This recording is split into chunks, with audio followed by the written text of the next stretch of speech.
Ito na ang nag-request kung paano mag-top overhaul.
So ngayon, napapakita ko sa inyo na paano ko ito ikabit.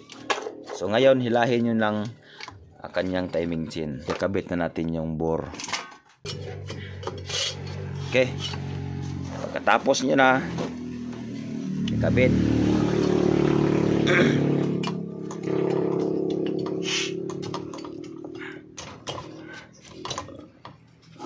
pen.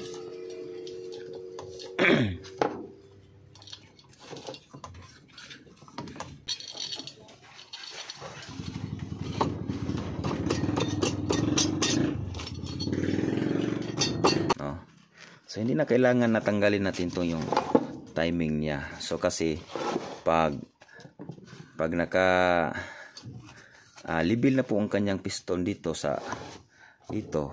So yun na ang timing niya.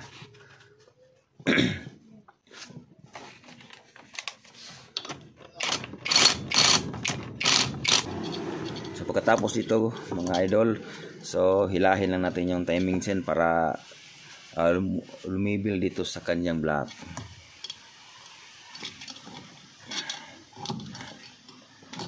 Okay, yun. So libil na. So yun na ang kanyang timing. So ngayon ilalagay natin yung roller guide.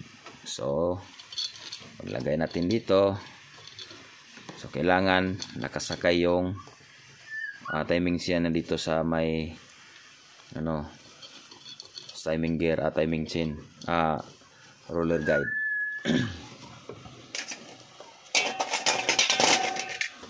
So ngayon papasok na natin dito. So kailangan makikita nyo na sigurahin nyo na makapasok yung kasi may butas dito po dito sa ilalim.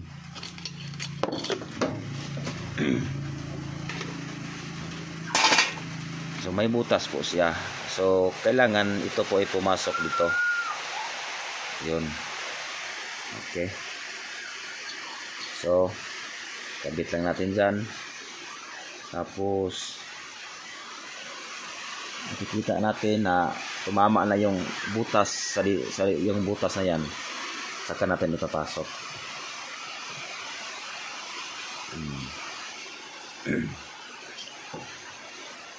Okay, pag pumasok na sa butas, siyempre ang butas papasukan yan. Okay na. Kakabit lang natin.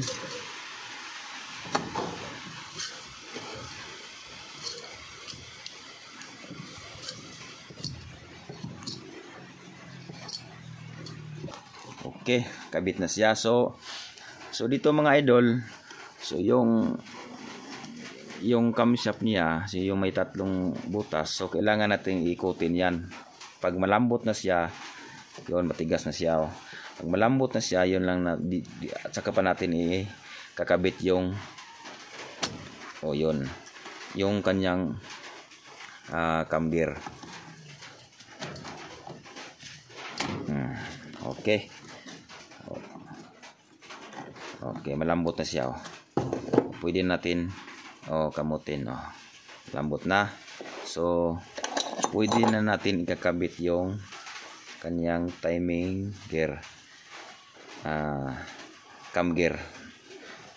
Okay. So, dito sa cam gear may makikita kayong may dot. Okay. So, dito sa itatapat natin yung camera.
So yan lang mga idol, at sana may natutunan kayo, at so yung mga baguhan dyan, so make sure nga mag-subscribe kayo para mas updated ka sa sunod na video na importante para sa inyo. Huwag maghiyang magtanong mga idol.